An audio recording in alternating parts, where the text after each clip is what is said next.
Hello दोस्तों, मेरा नाम है रुपेश कुमार महतो और आपका हमारे यूट्यूब चैनल में वेलकम है। यहाँ हम क्लास ट्वेल्थ फिजिक्स में चैप्टर 3 जिसका नाम है करंट इलेक्ट्रिसिटी का आज हम लोग लास्ट टॉपिक पढ़ रहे हैं। इसके बाद मैं क्लास 12 में चैप्टर 3 करंट इलेक्ट्रिसिटी चैप्टर को इसके बाद नहीं पढ़ाऊँगा, ठीक है। तो इसके बाद और इम्पोर्टेंट क्वेश्चन नहीं कराऊँगा। तो ये आज का हमारा लास्ट इम्पॉर्टेंट क्वेश्चन वाला टॉपिक है जिसमें आज हम लोग एक MVI क्वेश्चन को देखेंगे जो आपके एग्जाम में पूछे जा सकता है, जो है deduce Ohm's law using the idea of drift velocity. Drift velocity का कॉन्सेप्ट का यूज करके आपको ओम्स लॉ को प्रूफ करना है, ठीक है। यानी ओम्स लॉ को एक्सप्रेशन को आपको लाकर दिखाना है। तो यहाँ पर सबसे पहले ड्रिफ्ट वेलोसिटी क्या होता है वो हम लोग जानेंगे कि ड्रिफ्ट वेलोसिटी आखिर है क्या। फिर हम लोग देखेंगे कि I यानी इलेक्ट्रिक करंट और VD यानी ड्रिफ्ट वेलोसिटी में रिलेशन कैसे, ये जो I बराबर NEA VD ये कैसे आया। तो चलिए इन सारी बातों को समझने के लिए, जानने के लिए आपको हमारे वीडियो में लास्ट तक बनना रहेगा, ठीक है। तो चलिए देखते हैं कि आखिर ड्रिफ्ट वेलोसिटी होता क्या। तो ड्रिफ्ट वेलोसिटी जैसे कि नाम से पता चल रहा है, ड्रिफ्ट वेलोसिटी जिसको हम लोग हिंदी में संवहन वेग कहते हैं, ठीक है।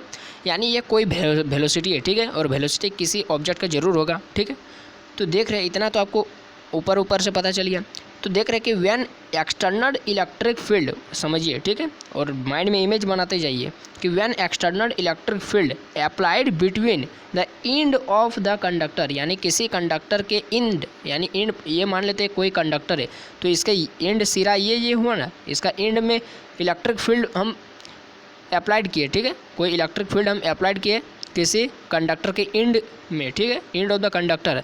Then free electron present in the conductor, जो कंडक्टर में ये जो कंडक्टर ये जो चालक है इसमें पहले से बहुत सारा इलेक्ट्रॉन प्रेजेंट, फ्री इलेक्ट्रॉन्स, ये फ्री इलेक्ट्रॉन्स प्रेजेंट आप तो जान रहे, जो कि due to external electric field move opposite direction of electric field. Electric field का डायरेक्शन इधर से इधर है, लेकिन जैसे इलेक्ट्रिक फील्ड आएगा इस कंडक्टर से होकर फ्लो होगा, वैसे ही इलेक्ट्रॉन जो रहेगा कंडक्टर में वो इसका अपोजिट डायरेक्शन में मूव करने लगेगा, ठीक है। वही बोल रहा है कि move opposite direction of electric field with average velocity. अब एवरेज वेलोसिटी क्यों हुआ, क्योंकि कोई विशेषकर एक इलेक्ट्रॉन तो नहीं मूव कर रहा है, बहुत सारा इलेक्ट्रॉन मूव कर रहा है, ठीक है। तो बहुत सारा इलेक्ट्रॉन मूव करने के लिए सबका वेलोसिटी को हम क्या बोलेंगे, औसत वेग बोलेंगे, एवरेज वेलोसिटी बोलेंगे। तो यही जो एवरेज वेलोसिटी है ना इलेक्ट्रॉन्स का, फ्री इलेक्ट्रॉन्स का, यही जो एवरेज वेलोसिटी है ना, इसी को हम लोग कहते हैं drift velocity, and this average velocity is known as drift velocity. समझ में आ गया पूरा कॉन्सेप्ट। और इसी को हम लोग डिनोट करते हैं V और D से। D क्या है, ड्रिफ्ट, और V क्या है, वेलोसिटी। तो इस तरह से हम कह सकते हैं कि VD बराबर ड्रिफ्ट वेलोसिटी। समझ में आ गया। उसके बाद हम लोग देख रहे हैं एक्सप्रेशन फॉर ड्रिफ्ट वेलोसिटी, कि ड्रिफ्ट वेलोसिटी का कुछ एक फार्मूला भी होता है, ठीक है। तो उसका एक्सप्रेशन को दे, तो जिस तरह अभी मैंने आपको डिफिनेशन में बताया कि एक इमेज बना करके, तो उसी तरह यहाँ पर देखिए ये एक कंडक्टर है, ठीक है, ये एक बेलनाकार कंडक्टर है, ठीक है, जिसमें इलेक्ट्रिक फील्ड यहाँ से इस तरह एक्सटर्नल इलेक्ट्रिक फील्ड फ्लो हुआ, ठीक है, अप्लाइड हुआ, ठीक है, अप्लाइड हुआ। तो इस इलेक्ट्रिक फील्ड कैसे अप्लाइड होगा, किसी सोर्स के कारण जिससे इलेक्ट्रिक करंट फ्लो होगा। तो यहाँ पर एक बैटरी हम जोड़ दें सर्किट में, ठीक है, बैटरी पॉजिटिव से नेगेटिव की ओर इलेक्ट्रिक करंट फ्लो हो रहा है। तो जान रहे इलेक्ट्रिक करंट जैसे फ्लो होगा तो इलेक्ट्रिक फील्ड भी प्रोड्यूस होगा, तो इलेक्ट्रिक फील्ड भी फ्लो हो रहा है इधर से इधर तक, ठीक है, इलेक्ट्रिक फील्ड भी फ्लो हो रहा है। तो इलेक्ट्रिक फील्ड फ्लो होने के कारण जो कंडक्टर में फ्री इलेक्ट्रॉन्स होगा वो मूव करने लगा, फ्लो ऑफ इलेक्ट्रॉन्स मूव करने लगा का किधर, ये यदि इधर जा रहा है इलेक्ट्रिक फील्ड, ठीक है, ये यदि इधर जा रहा है तो जो इलेक्ट्रॉन होगा वो इधर आने लगेगा, ठीक है, इधर आने लगेगा, ठीक है, उसका अपोजिट डायरेक्शन में इधर मूव करने लगेगा, ठीक है। समझ में आ रहा है। तो उसी को हम लोग फिगर के बारे में यहाँ पर लिखेंगे। तो फिगर के बारे में आपको समझ में आ गया। आप देखिए, तो जैसे करंट जा रहा है फ्री इलेक्ट्रॉन से, उस पर फोर्स लगाएगा करंट, इलेक्ट्रिक फील्ड फोर्स लगाएगा। तो फोर्स कितना लगेगा, तो फोर्स का मैग्नीट्यूड होगा, तो फोर्स एक्टिंग ऑन इलेक्ट्रॉन्स पर कितना फोर्स लगेगा। आप जानते हैं कि इलेक्ट्रिक फील्ड जब भी, इलेक्ट्रिक फील्ड का क्या फार्मूला होता है, E बराबर होता है F, E बराबर होता है F, और बटे में क्या होता है, चार्ज होता है। तो F बराबर क्या हो जाएगा, EQ हो जाएगा ना, F बराबर EQ या QE। तो यहाँ पर चार्ज क्या है, किसका चार्ज है, इलेक्ट्रॉन का चार्ज है। तो इलेक्ट्रॉन का चार्ज को हम लोग E लिख सकते हैं, और इलेक्ट्रॉन का है तो माइनस होगा, तो माइनस E, और कैपिटल E क्या है, इलेक्ट्रिक फील्ड है, और स्मॉल E क्या है, आपका चार्ज है, समझ में आ गया। तो हमको फोर्स मिल गया। अब इलेक्ट्रॉन का तो कुछ ना कुछ मास तो होगा ज़रूर, और मास होगा तो मास होगा इलेक्ट्रॉन में, तो इलेक्ट्रॉन पर फोर्स लग रहा है। तो मास है आपके पास फोर्स है, तो आप उससे एक्सेलरेशन भी जरूर आपको पास रहेगा। तो एक्सेलरेशन ऑन द इलेक्ट्रॉन्स पर एक्सेलरेशन भी प्रोड्यूस होगा। कितना होगा? F बराबर ma होता है, तो A बराबर F/m हो जाएगा। ठीक है, तो उस तरह से हम देख रहे हैं कि F का वैल्यू आपके पास कितना आया था, -e आया था, तो पुट कर दिए, तो A बराबर -e/m आ गया।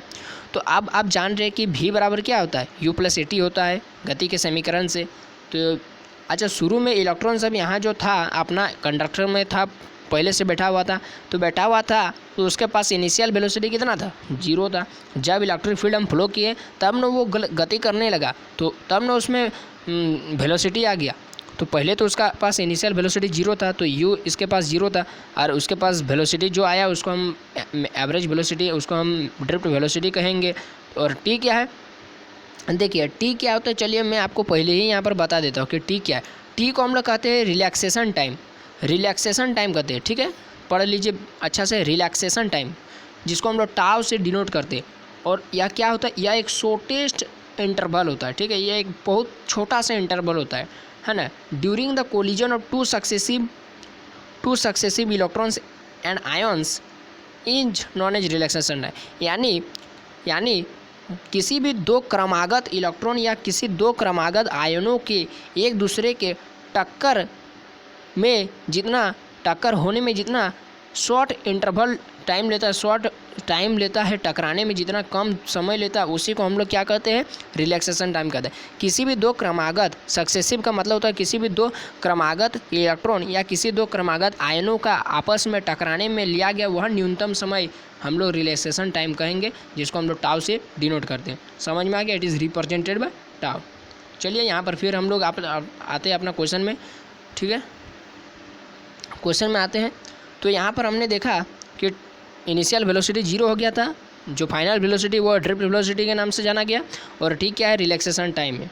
ठीक है, तो उसके बाद इसी फार्मूला को हम लोग यहाँ पर पुट कर देते, तो मेरा पास एक्सीलरेशन है। ठीक है, तो हम यहाँ पर वेलोसिटी आसानी से निकाल सकते हैं। तो v बराबर क्या हो जाएगा? U+AT, तो u कितना है? 0, a कितना है यहाँ पर निकाले -e/m, और t क्या है? टाउ। तो vd बराबर -e/टाउ/m आ गया। ये आपका फाइनल रिजल्ट आ गया। ठीक है, ड्रिफ्ट वेलोसिटी का एक्सप्रेशन क्या आ गया? यही वाला आ गया। यही वाला ड्रिफ्ट वेलोसिटी का फाइनल एक्सप्रेशन पूछेगा आपको। ड्रिफ्ट वेलोसिटी का फाइनल एक्सप्रेशन क्या होता है? तो vd बराबर -e/टाउ/m। समझ में आ गया? तो ये अच्छा वेलोसिटी है, तो वेलोसिटी क्या है? सदिश राशि है, वेक्टर क्वांटिटी है, तो हमको उसका मैग्नीट्यूड चाहिए। ठीक है, तो मैग्नीट्यूड यहाँ पर हम निकालते हैं। तो देखिए मैग्नीट्यूड ऑफ ड्रिफ्ट वेलोसिटी, तो ड्रिफ्ट वेलोसिटी का मैग्नीट्यूड, इसको हम यदि मॉडुलस के अंदर में लगा देंगे तो मोड फंक्शन क्या होता है? ऑलवेज पॉजिटिव होता है। तो जैसे मोड फंक्शन से निकलेगा ये वाला, तो ये जहाँ पर माइनस है ये अपने प्लस हो जाएगा। ठीक है, तो vd बराबर e/टाउ/m हो जाएगा। समझ में आ गया? आप देखिए, अब हम लोग ये हो गया। अब हमारा आज का क्वेश्चन क्या था? Important question, reduce Ohm's law using the idea of drift velocity. तो इसको जानने से पहले देखिए यहाँ पर एक फार्मूला लगा, E बराबर NEA/VD। तो ये वाला फार्मूला कैसे आया वो भी तो जानना पड़ेगा। तो चलिए इसको पहले जान लेते हैं। तो इस फार्मूला को कहते हैं relation between electric current and drift velocity और इलेक्ट्रिक करंट के बीच का रिलेशन को हम लोग ये फार्मूला के नाम से जानते हैं। ठीक है, तो चलिए अब प्रूफ करते हैं यही फार्मूला कि I बराबर NEA/VD क्या है। तो यहाँ पर I क्या है, N क्या है, E क्या है, A क्या है और VD क्या है, तो ये सब हम लोग जानेंगे। तो सबसे पहले यहाँ पर हम लोग जब भी इसका सॉल्यूशन करते हैं तो सबसे पहले लिखते हैं कि अच्छा हमारे पास एक कंडक्टर था, तो इस तरह का हमारे पास एक कंडक्टर था, तो कंडक्टर का कुछ ना कुछ तो लेंथ होगा ज़रूर। तो इसका लेंथ को हम लोग L मान लिए, और इसका जो क्रॉस सेक्शन एरिया है उसको हम लोग A मान लिए। ठीक है, कैपिटल A मान लेते हैं। ठीक है, स्मॉल a को हम लोग कभी कभी एक्सेलरेशन कह देते हैं।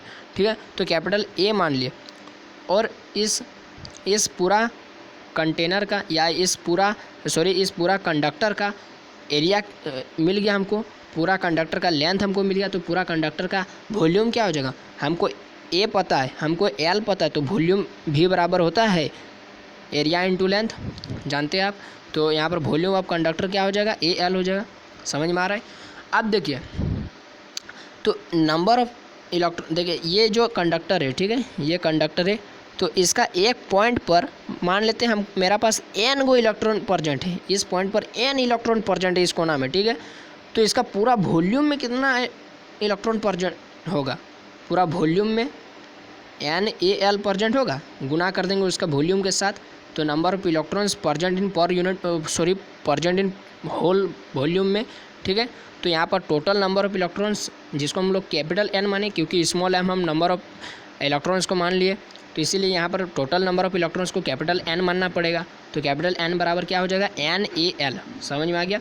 उसके बाद देख रहे कि आपको क्वांटाइजेशन ऑफ चार्ज चैप्टर 1 में आपको मैंने बताया था कि आप पढ़े हैं कि क्वांटाइजेशन ऑफ चार्ज में क्या होता था, Q बराबर होता था प्लस माइनस Ne होता था, याद कीजिए, है ना।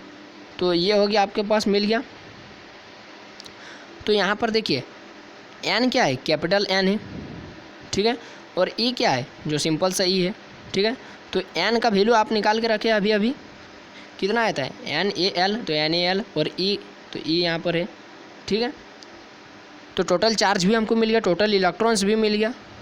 तो अब हम लोग निकाल रहे हैं टोटल टाइम कितना लगा कंडक्टर को, यानी उस जो चालक था उसको, इस तरह का जो चालक था हमारे पास, उसको इलेक्ट्रॉन इधर जा रहा था ना, इलेक्ट्रॉन्स इधर जा रहा था, तो इलेक्ट्रॉन्स इधर जा रहा था, तो पूरा कंडक्टर को एक समय में वो पार कर जाएगा, तो पूरा कंडक्टर को पार करने में कुछ टाइम भी वो लगेगा, तो उस टाइम को हम निकाल रहे हैं। तो हम जानते समय बराबर क्या होता है, दूरी बटे चाल होता है। तो दूरी यहाँ पर क्या है, पूरा कंडक्टर का लेंथ को हम लोग L माने थे, तो L बटे चाल क्या है, फाइनल वेलोसिटी, मेरा ड्रिफ्ट वेलोसिटी के नाम से जाना गया था, तो T बराबर L/Vd हो गया। तो चलिए इसी को पुट कर देते हैं, ठीक है। इलेक्ट्रिक करंट बराबर हम जानते हैं I बराबर क्या होता है, Q/T होता है, जानते हैं ना, I बराबर Q/T होता है। धारा के प्रभाव में लिया गया कुल समय को हम लोग करंट कहते हैं, ठीक है, आवेश के प्रभाव में, ठीक है। तो I बराबर Q/T हो गया। तो Q का वैल्यू, टोटल चार्ज हम लोग निकाले NeALe, और NaLe, और Q और T का वैल्यू अभी निकाले L/Vd, तो L से L ख़त्म हो गया, तो N, तो यहाँ पर मेरा ये ऊपर चल जाएगा, ठीक है। तो Vd NaE बचा, ठीक है, या इस तरह से भी NeAVd। तो देखिए इलेक्ट्रिक करंट और ड्रिफ्ट वेलोसिटी में जो हमको रिलेशन पूछा था वो निकल गया, ठीक है। इस रिलेशन को आपको याद रखना है, क्योंकि यहाँ पर एक मोस्ट इंपॉर्टेंट क्वेश्चन इसी से बनेगा। तो अब हम लोग का क्वेश्चन है जो आज का, कि ड्रिफ्ट वेलोसिटी का कॉन्सेप्ट को यूज करके आपको ओम्स लॉ प्रूफ करना है। तो चलिए, जो अभी हम एक रिलेशन निकाले थे ना, उसको हम लोग उसी को आगे बढ़ाते हैं। तो I बराबर उसी को आगे बढ़ाते हैं हम लोग, तो NeAVd, ठीक है। And magnitude of drift velocity, magnitude अभी हम लोग क्या निकाल लेते हैं, माइनस टू प्लस हो गया था, तो Vd बराबर E τ/m आ गया, ठीक है। अब देखिए यहाँ से इलेक्ट्रिक करंट हम लोग निकाल रहे हैं। अच्छा, इतना हम लोग क्यों कर रहे हैं, क्योंकि हम लोग यहाँ से भी तो डायरेक्ट निकाल सकते हैं। हमको ओम्स लॉ में हम क्या जानते हैं, ओम्स लॉ में हम लोग जानते हैं I बराबर क्या, सॉरी, V बराबर क्या होता है, V बराबर होता है IR होता है ना। तो देखिए हमको तो I तो यहीं से पता है, तो हमको इसको किसी भी हालत में हमको V/R बनाना है, या फिर I है तो इसको किसी भी हालत में, अच्छा R तो इसको हम हटा देंगे, ये तो कांस्टेंट टर्म है, तो इधर हमको I मिला है, तो किसी भी हालत में इसको हमको केवल V बनाना है, ठीक है। तो इसको V बनाने के लिए देखिए हम लोग क्या करेंगे, इसको पूरा को हम लोग V बनाने के लिए इतना कुछ कर रहे हैं। तो V बनाने के लिए सबसे पहले हमारे पास Vd है, तो Vd का हम लोग वैल्यू अभी निकाल के आए थे, तो वैल्यू को पुट करेंगे सबसे पहला स्टेप। दूसरा कि Vd का फार्मूला में हम लोग के पास E आता है, इलेक्ट्रिक फील्ड आता है, तो इलेक्ट्रिक फील्ड का हम लोग फिर फार्मूला निकालेंगे, फार्मूला को पुट करेंगे, उसके बाद इस दोनों को जाकर वहाँ पर पुट करें। तो जैसे पुट करेंगे तो आप देखिए हम लोग का रिजल्ट आ जाएगा। तो इतना आपको समझ में आया, केवल 2 स्टेप में हम लोग आंसर निकालेंगे, ठीक है। तो देखेंगे मैग्नीट्यूड ऑफ ड्रिफ्ट वेलोसिटी, तो Vd बराबर E τ/m हो गया, और इलेक्ट्रिक फील्ड साथ ही साथ E बराबर क्या होता है, -dV/dr, तो -dV/dr, तो V/R, तो यहाँ पर R क्या है, कंडक्टर का लेंथ L है, तो V/L हो जाएगा। तो देखिए यहाँ पर E पुट करते हैं, V का जो E का वैल्यू अभी निकाले उसको वहाँ पर पुट करते हैं, तो Vd बराबर E और V/L और τ/m हो गया, ठीक है। और putting this value in equation 1, देखिए बोले ना केवल 2 स्टेप में बन जाएगा। इसको अब दोनों वैल्यू निकाले, अब उसको डायरेक्ट पुट कर देते हैं इक्वेशन 1 में, ठीक है। तो I बराबर NeA, जहाँ पर Vd था वहाँ पर पुट कर दिए ये वाला, तो EVm/L, बस आंसर आ गया, कोई दिक्कत नहीं। तो इसको बस क्रॉस मल्टीप्लाई कर दिए, ठीक है, ML ये हो गया इधर, और यहाँ कुछ नहीं मतलब 1 है, और ये इधर क्रॉस मल्टीप्लाई एन ई ए ई, तो ई स्क्वायर हो जाएगा और भी टाउ, ठीक है। अब हमको केवल भी चाहिए, तो भी को इधर रहने देते हैं, बाकी सब को इधर भागा में ले आते हैं। तो एन ई स्क्वायर ए टाउ हो गया, और ऊपर में आई एम। तो देखिए हमको मिल गया, हमको जो चाहिए था, हमको जो चाहिए था मिल गया। देखिए रुकिए एक थोड़ा, कि जो हमको चाहिए तो वो मिल गया। क्या मिल गया? हमको मिल गया भी और आई का बीच का हमको रिलेशन मिल गया। देखिए भी और आई।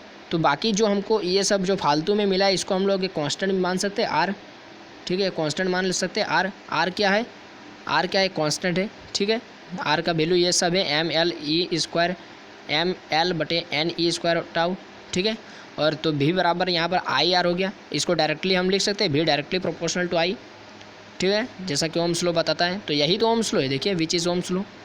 तो इस तरह से काफ़ी आसानी से मैंने आपको ये फार्मूला कैसे आया ये बता दिया। ड्रिफ्ट वेलोसिटी का कॉन्सेप्ट काफ़ी आसानी से मैंने आपको समझा दिया। तो यदि वीडियो आपको अच्छा लगा तो आप लाइक कीजिए, अपने दोस्तों में शेयर करना नहीं भूलिएगा, ठीक है। और यदि आपको इस तरह का समझाने का तरीका अच्छा लग रहा है तो आप हमारे चैनल को जरूर सब्सक्राइब कर लीजिए। आपको सब्सक्राइब करने से कोई घाटा नहीं होगा, आपको फ़ायदा ही फ़ायदा होगा। तो चलिए अभी के लिए इतना ही। जय हिंद, वंदे मातरम। और आप सभी को स्वतंत्रता दिवस की हार्दिक शुभकामनाएं।